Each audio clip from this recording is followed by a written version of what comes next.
Welcome to Immigrate.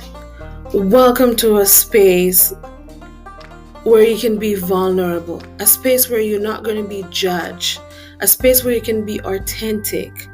And my hope and desire is to inspire and motivate everyone that click onto this podcast.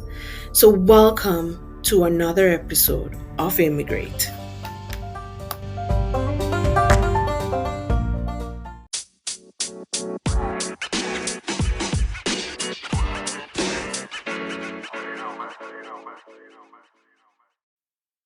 So, welcome to another great episode of Immigrate. And I'm so excited to have Alfredo as one of my guests. We have met through a mutual connection on a group, and I'm so excited to have him as a guest. He's from Mexico and he's now living in the United States of America. And he will explain his story as a Netflix series. And I laugh because we all go through that, and it's such a nice way of putting it how our life story can become a Netflix series because we go through episodes of different things, and he will tell you his story.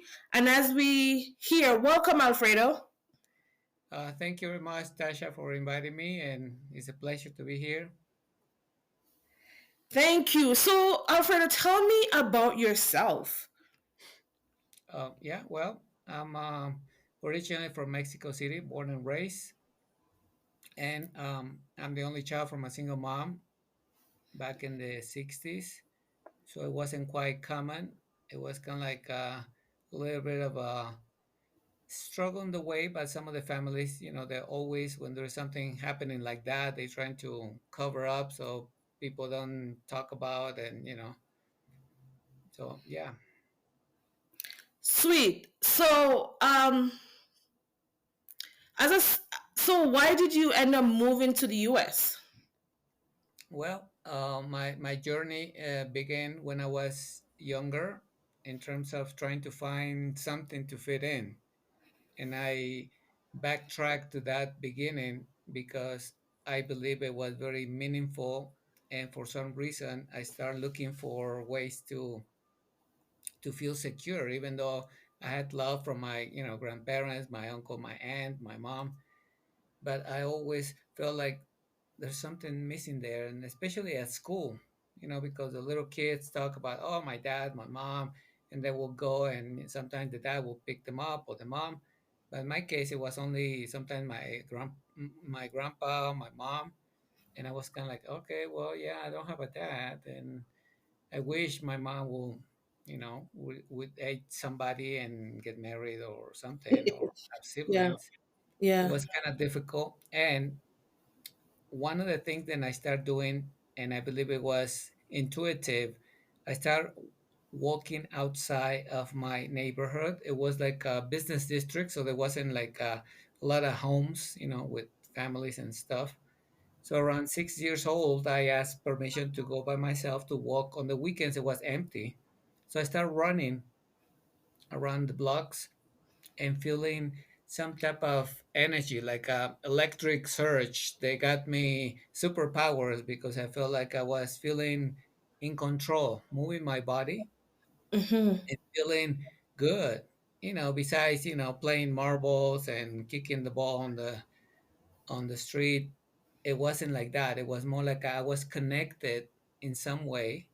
So exercise became part of me, and my uncle, which was kind of like my father figure, after I bugged him a lot because he was going to work out on the weekends to play football, soccer, he asked me and said, "Well, if you really want to go, you gotta do what I said."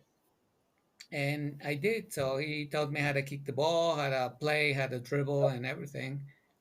And it was very exciting because even though I was shy at school and feeling insecure, playing sports started giving me a sense of ownership. And then I started going martial arts.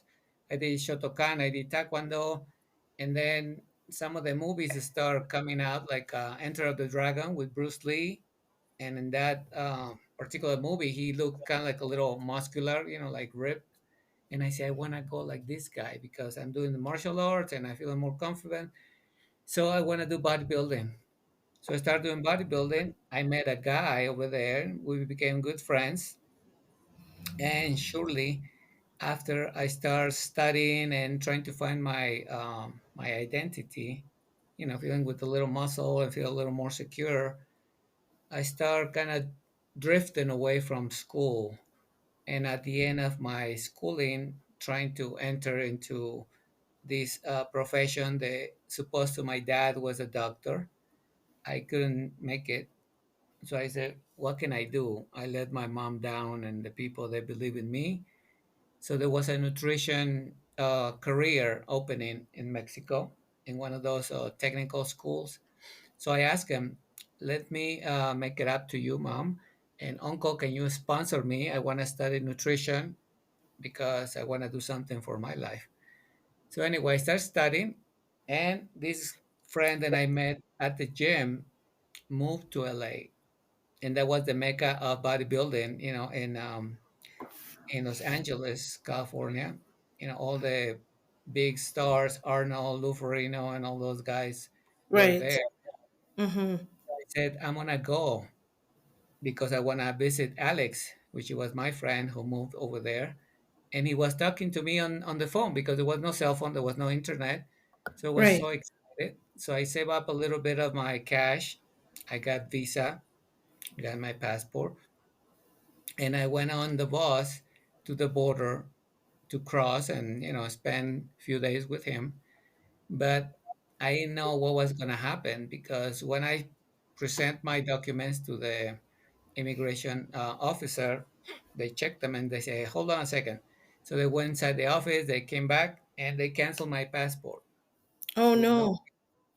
So I felt very devastated because I said, "How come if I everything I have is right? I have my school car, I have my bank account, I have my passport, and I just want to go and spend a week with my friend.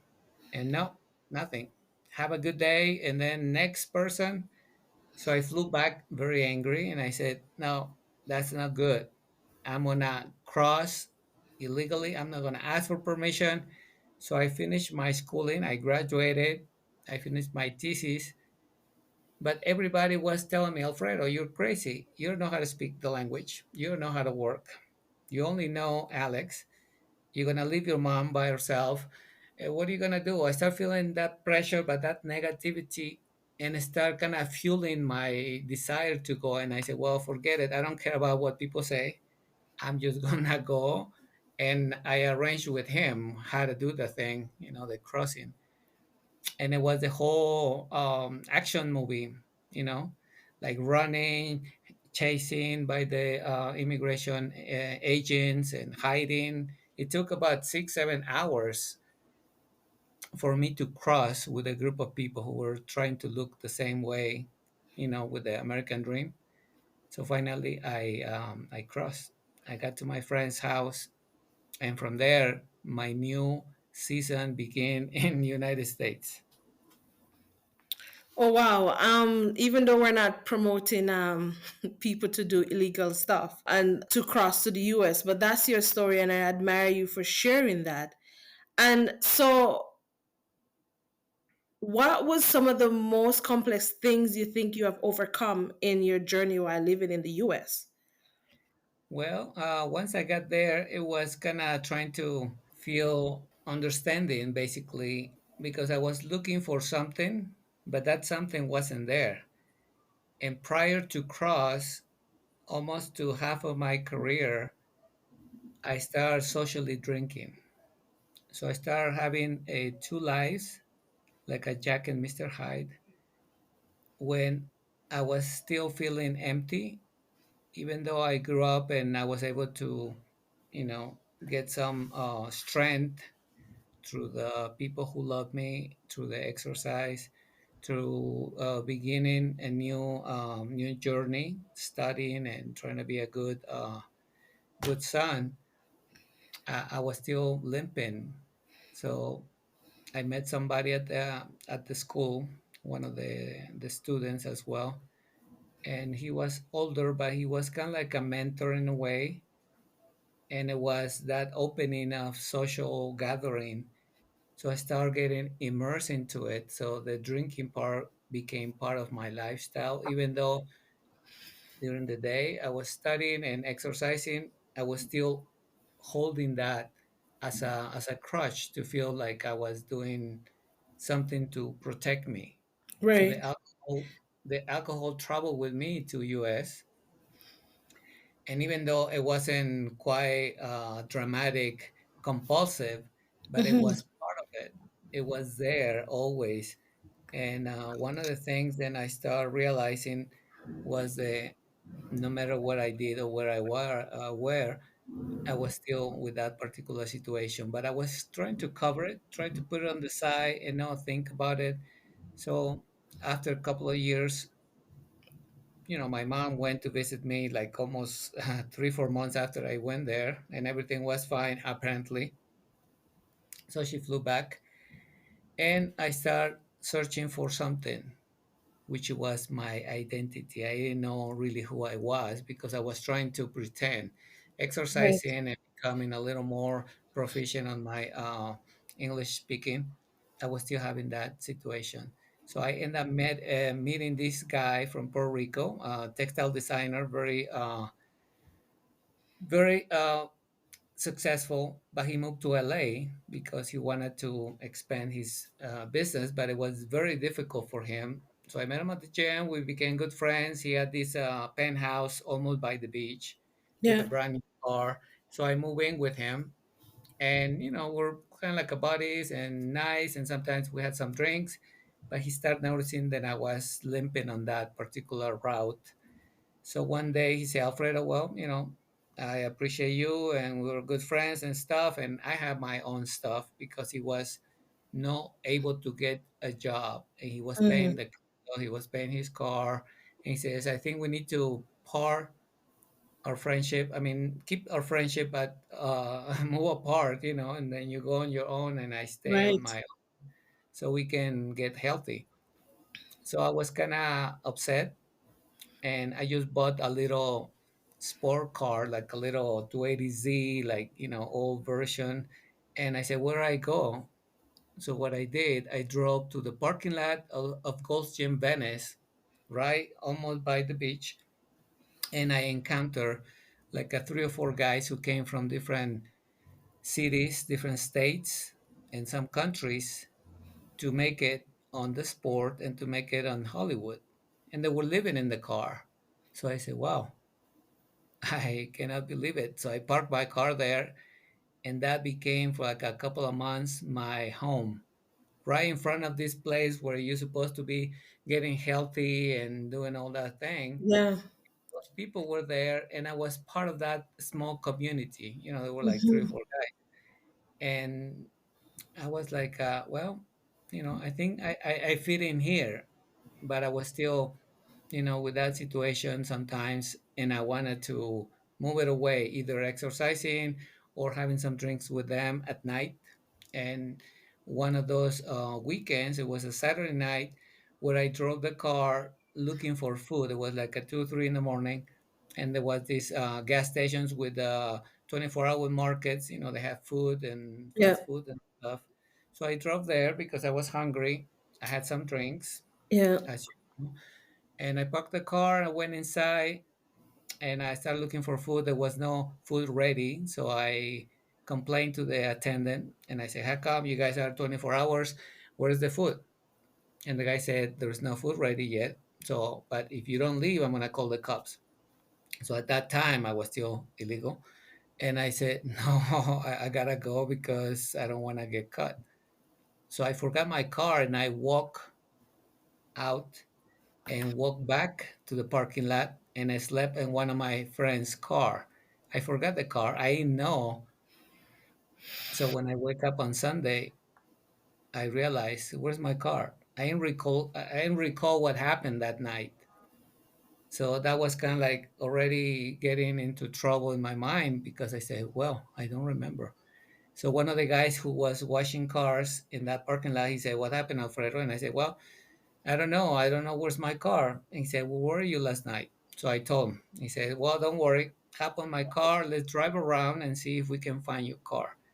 So luckily, After 4 blocks, we turned around, and right in the corner was the gas station, and right in the parking lot was my car. Park, no problem. Everything was inside, and I was like, "Wow, I can't believe it. My car is here. I don't even remember that."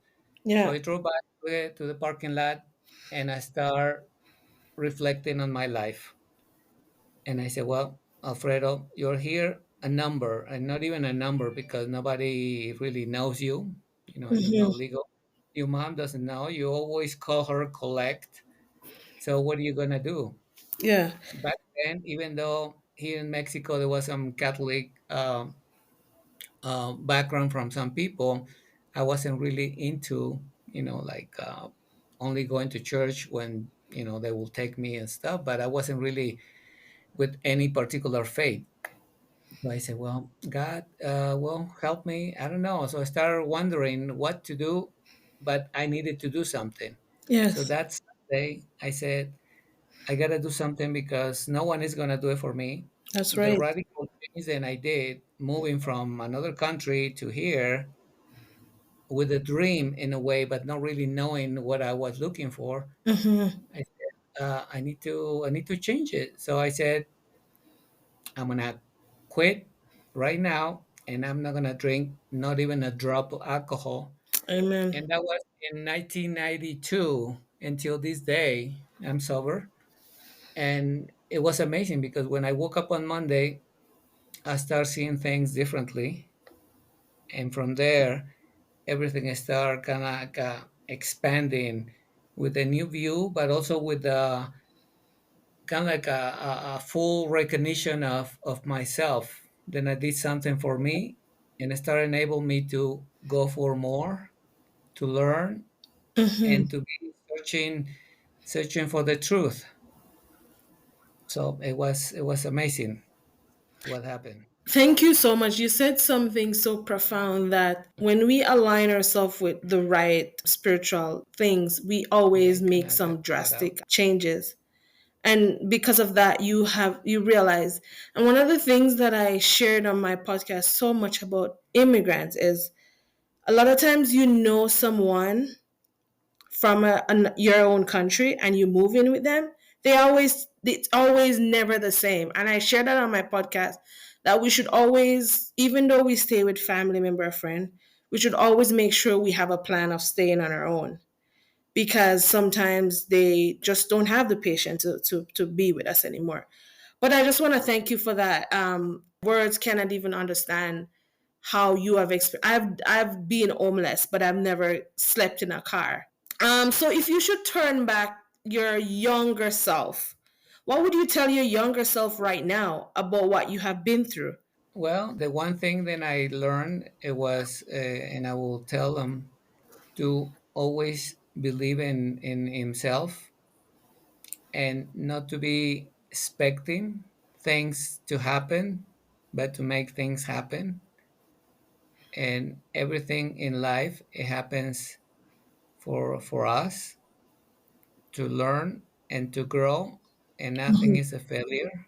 Because sometimes we believe that, oh, there's bad things happening, but I don't believe in bad things. I believe it there are lessons, and Mm, when we grow is when we actually overcome and we become a new creation. And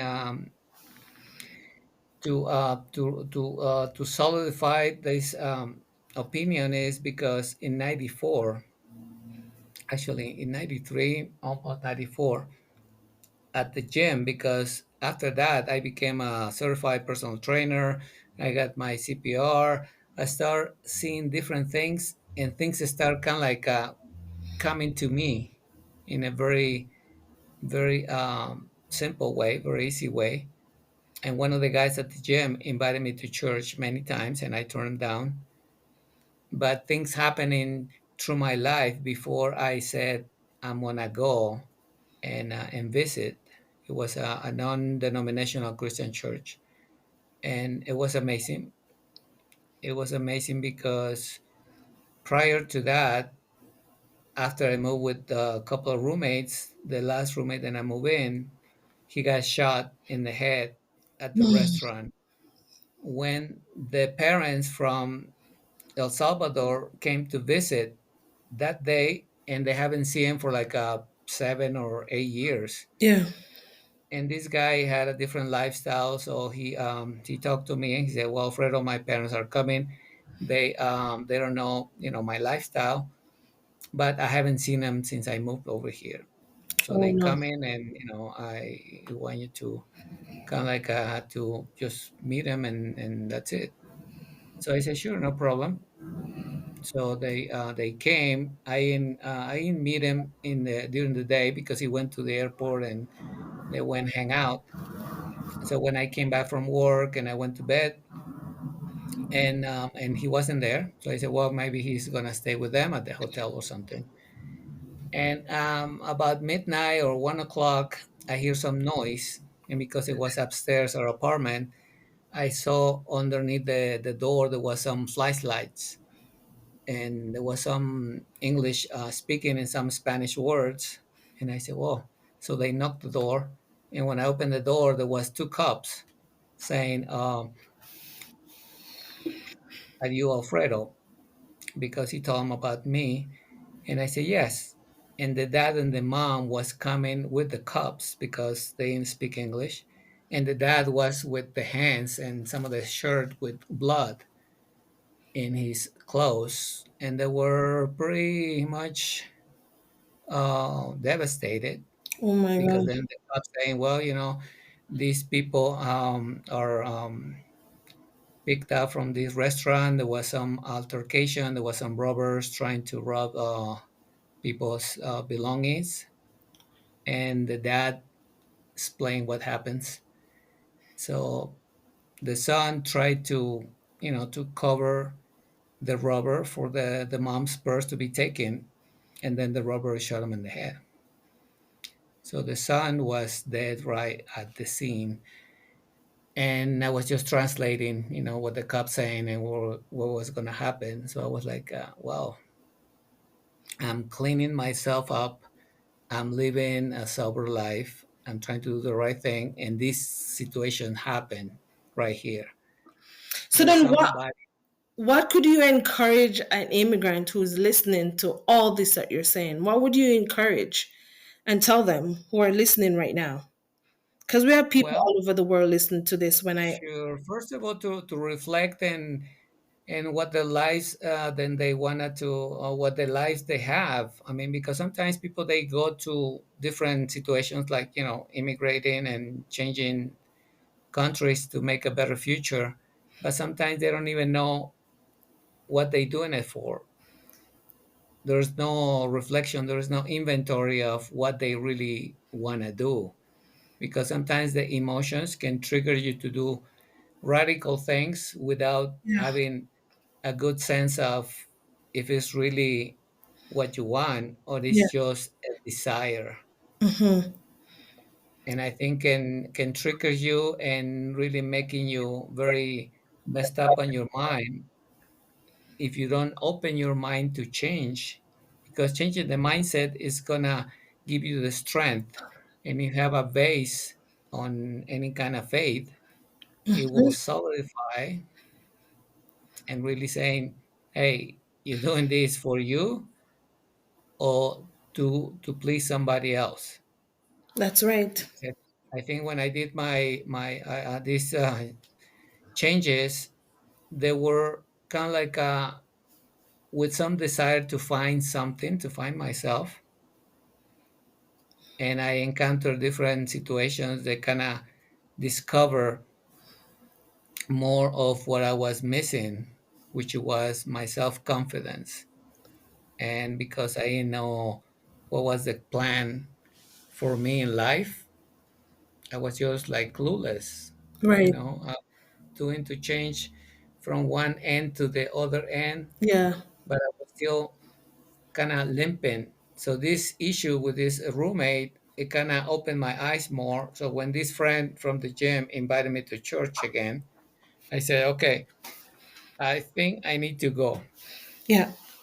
And when I go over there, I went and I met a big crowd of people. It was like a United Nations because it was multiracial. It was students, It was seniors, it was families, and the guy who was speaking there, it wasn't a priest, it was someone who was speaking about God, and he was talking about what it takes to become a disciple, but not in a way of religiosity. It was more like a natural self, like a regular talk.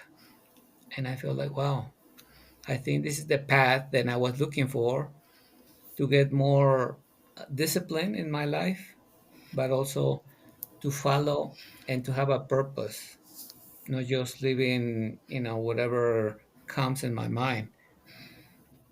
I normally ask my guests to talk about their spiritual journey, but this is how I know that I'm doing something in alignment to God, because you went right into the next question.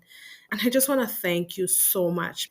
Walking in our purpose, we cannot do it of ourselves. It has to align with God. And you just touched that. If you did not have gone to that series, you know, that aligns you with what you God called you for and the purpose that He calls you to do. And I just want to thank you for sharing that today with us. We're almost wrapping up. And anything else, final, like 2 more minutes that you want to add, or a minute to anything else before we end? And before we end, we always ask my guests to drop 3 words that you want to live with us today. So one more point, and then you can add 3 words if you Yeah, want to add well, anything else. sure. The point will be we never stuck with what we are, what we think we are, because we are in a constant process. It's like your cell phone, the new update. So you have to update the phone in order to work properly. So being open mind to evolve, to change, That's right. because the person that that we were, last month, last year, or many years ago, we're not the same. We might look the same. We might look a little bit older, but things have changed. Our mood have changed. Our body chemistry have changed, and that's what I teach people in my program, the transformation, becoming healthy from the inside out. And I think inside out comes from the mind first and Hmm. then the body. But because people saying, Alfredo, but the spirit is missing. And I say, well, if your mind is not clear, you cannot comprehend and there is a spirit living inside of you. So you need to have a clear mind, and then remember then the body is a temple. If you don't take a care of that temple, everything else is gonna be in a down spiral. So that's the main point, and I will leave with people. And the three The three, words you want to leave with us? You're such a man of wisdom. Thank you for that.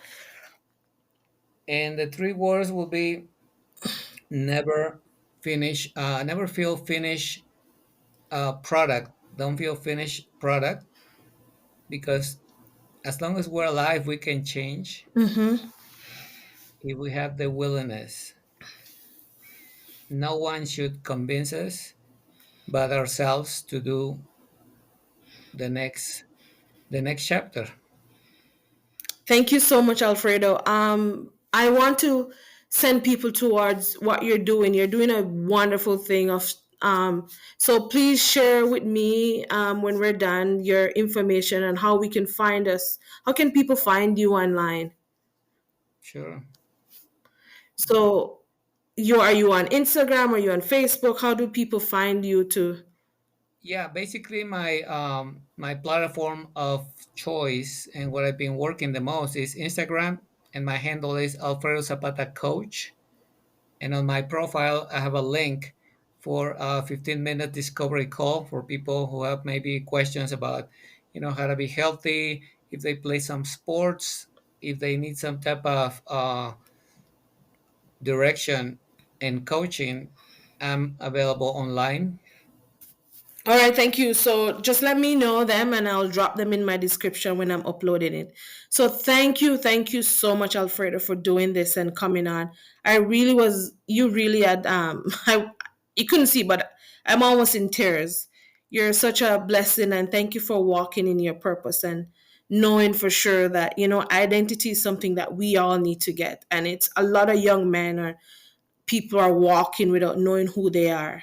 And this world is not as excited as a lot of people think. And I just want you to thank you for being one of the changes in the world that people can see that, you know what, you've come from a lifestyle that not approved by everyone, but you have changed into a world changer and the great things that God has called you. I could see that God has called you into a time like this to change the world. And I just want to thank you for sharing all that.